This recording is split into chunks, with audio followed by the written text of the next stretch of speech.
that is tasked with dealing with the special counsel's investigation into Russian meddling and whether the Trump campaign was involved in any of it. We have just learned that the lead lawyer on the president's team, Dowd, has resigned. This is huge news. I want to bring in CNN's Shimon Prokupecz with us on this. So they had been trying, it seemed, to put a good face on this, even Dowd himself here in the last couple of days, as there had been additions to the legal team. Did that mean that some people were on their way out? Did that mean that Dowd was going to resign? It seemed as if there was a pushback on that. We now know that that was very much true, Shimon. And this is huge. This is the top lawyer on the president's team leaving.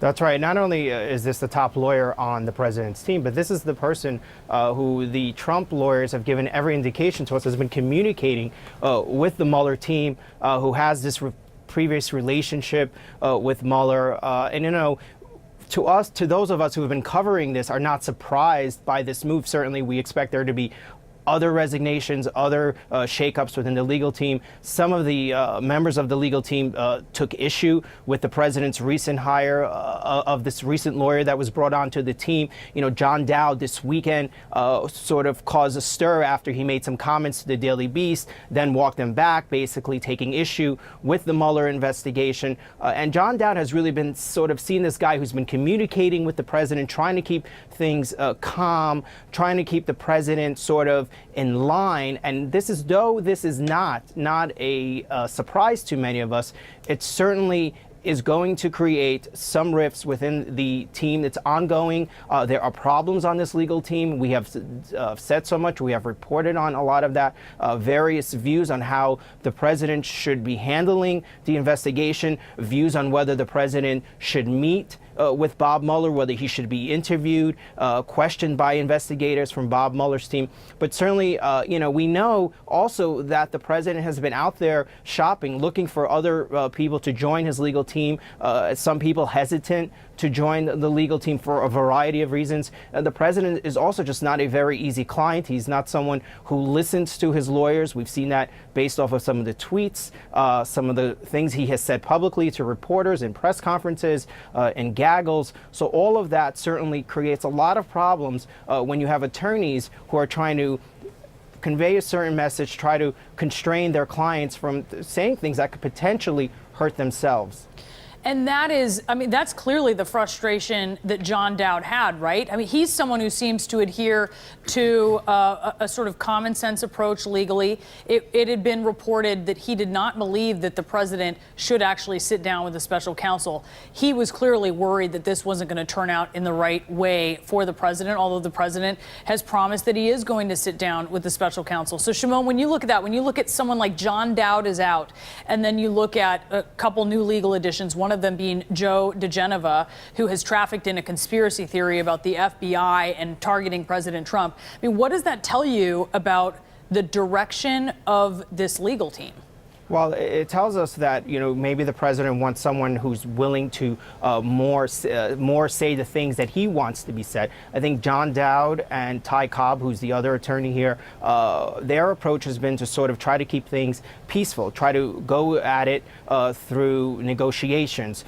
You know, even Ty Cobb and Dowd have had differing opinions on whether, at least from our reporting, on whether how much the president should cooperate, on whether the president should sit down with the special counsel. Look, you usually do get these kinds of situations on legal teams when you have so many different lawyers involved in a case like this. You're going to have varying opinions, but it's very rare that we see it play out like this so publicly. I mean, there really has been so much intrigue into what's going on with these lawyers, what they're thinking, how they're handling things. But the key thing here, Brianna, is they have an unbelievable task in trying to manage a client, the president, who just can't be managed. Very good point. Shimon, thank you so much. If you can stand by for us as we dissect this breaking news that the top lawyer on the president's personal legal team to deal with the Mueller probe is now out. Nia Malika Henderson, Michael Zeldin with me to talk about the politics and the legal implications of this respectively. Okay, Michael, I mean, this maybe wasn't unexpected, even though we'd been hearing pushback, even from John Dowd himself. No, everything's copacetic. Right. Okay, well, it's not. And we saw some legal additions to the team. I think we've even seen this before when it was the Trump campaign, that you would see new additions come in, nothing to see here, and then the next thing you knew, the campaign manager was gone. Okay, so maybe not entirely a surprise that this happened, but how significant is this to you?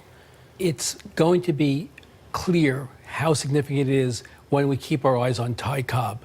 If Ty Cobb goes, it means that the president is shifting his strategy, because Ty Cobb and John Dowd, though they differed a little bit, were cooperation, get this over with, there's no there, and let's put this behind us. Joe DeGenova brings a whole different mindset to this. So if Joe now represents the new theory, we're going to fight, we may not submit ourselves to an interview, this is a witch hunt, and Dowd and then Ty Cobb are out, then there's a whole new paradigm.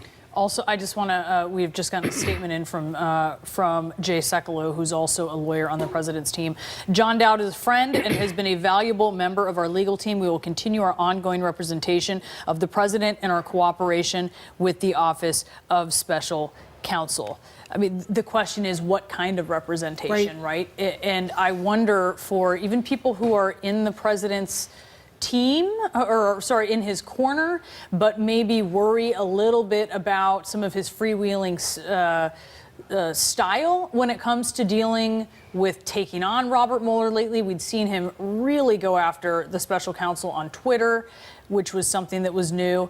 I imagine there are people even very much in the president's camp who are looking at this shift and they are worried, Nia. Yeah, you would have to be, because the president has certainly changed his tactic. He's hired this new lawyer. It looked like they wanted to hire another lawyer, Ted Olson, who's a very well-respected lawyer. You probably know him better than I would and can speak to him more. But he didn't want to join the team. So it does seem like this is a president who is foregoing this sort of non-aggression pact that he had with Mueller, naming him consistently over Twitter over these last days. We know that the investigation is heating up. We know that the promises that Trump's lawyers made to him that it would be wrapped up soon, that's out the window at this point. So at this point, the president is a very different place, and you imagine that he wants to bring people around him who mirror his very pugilistic style.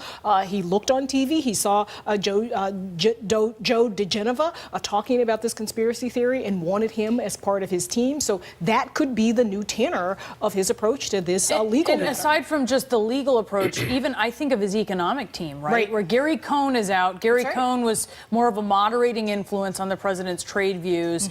And the folks who aren't kind of have become a little more influential. Donald Trump has talked about wanting to clean house when it comes to his cabinet and have the team that he really wants. It seems in a way that he's steering not just on the legal matters, but economically and just in general towards a let Trump be Trump. Yeah. This whole idea of Trump unleashed, and we've seen it as you laid out in any number of areas in terms of foreign policy, in terms of trade, in terms of and Gary Cohn leaving, and the other folks that are more like Trump are rising through the ranks. So, you know, it's obviously having implications too on what's very, very serious, this legal matter. And he can have his kind of PR political strategy in terms of wanting to bring these folks in. I don't know how well that Joe's strategy of saying that it's all a conspiracy theory would actually work legally. I have to get a break in real quick. We're going to revisit this, of course. Big breaking news that we are following at this point in time. The lead lawyer on the president's personal legal team dedicated to the special counsel investigation of Russian meddling is now gone. John Dowd has resigned. We'll be back with more on this breaking news in just a moment.